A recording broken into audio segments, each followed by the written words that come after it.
Hi all welcome to Blasters arena. ഈ വരുന്ന international ബ്രേക്കിൽ ഒരു മത്സരമാണ് ടീം ഇന്ത്യ കളിക്കുന്നത്. എതിരാളികൾ ബംഗ്ലാദേശാണ്.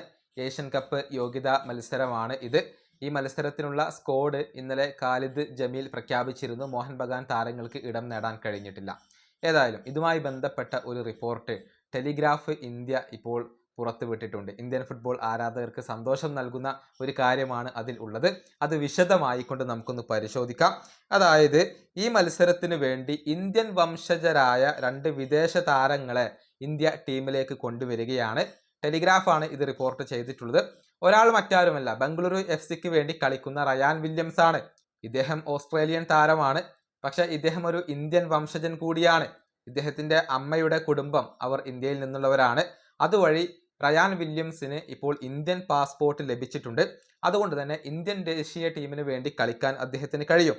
ഇനി രണ്ടാമത്തെ താരം അത് ബൊളീവിയയിൽ കളിച്ചുകൊണ്ടിരിക്കുന്ന അബ്നീത് ബർത്തിയാണ്. അതായത് ബൊളീവിയയിലെ ഫസ്റ്റ് ഡിവിഷനിലാണ് ഇദ്ദേഹം കളിക്കുന്നത്. 27 വയസ്സുള്ള ഇദ്ദേഹം ഡിഫൻഡർ ആണ്. ഇദ്ദേഹത്തിനും ഇന്ത്യൻ പാസ്പോർട്ട് ഉണ്ട്. ഇനി മുതൽ ഇന്ത്യൻ ദേശീയ ടീമിന് വേണ്ടി കളിക്കാൻ ഇദ്ദേഹത്തിന് കഴിയും. ബംഗ്ലാദേശിനെ നേരിടാനുള്ള ഇന്ത്യൻ ക്യാമ്പിൽ ഈ 2 താരങ്ങളും അധികം വൈകാതെ ജോയിൻ ചെയ്യും എന്നാണ് ഓൾ ഇന്ത്യ ഫുട്ബോൾ ഫെഡറേഷന്റെ പ്രസിഡന്റായ കല്യാൺ ചൗബെ ഇപ്പോൾ പറഞ്ഞിട്ടുള്ളത്.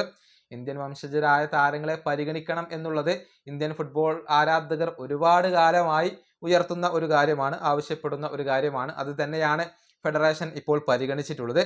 ഈ 2 താരങ്ങളെയും ഇന്ത്യൻ ടീമിൽ ഉൾപ്പെടുത്തുന്നതിലൂടെ വിപ്ലവകരമായ ഒരു മാറ്റത്തിനാണ് ഇപ്പോൾ ഫെഡറേഷൻ ചുവട് വെച്ചിട്ടുള്ളത്. ഇനിയും കൂടുതൽ താരങ്ങളെ ഭാവിയിൽ ഇന്ത്യ ഇങ്ങനെ കൊണ്ടുവരും എന്ന് തന്നെയാണ് ഇപ്പോൾ പ്രതീക്ഷിക്കപ്പെടുന്നത്. ഈ വീഡിയോ അവസാനിപ്പിക്കുന്നു. അടുത്തൊരു വീണ്ടും കാണാം.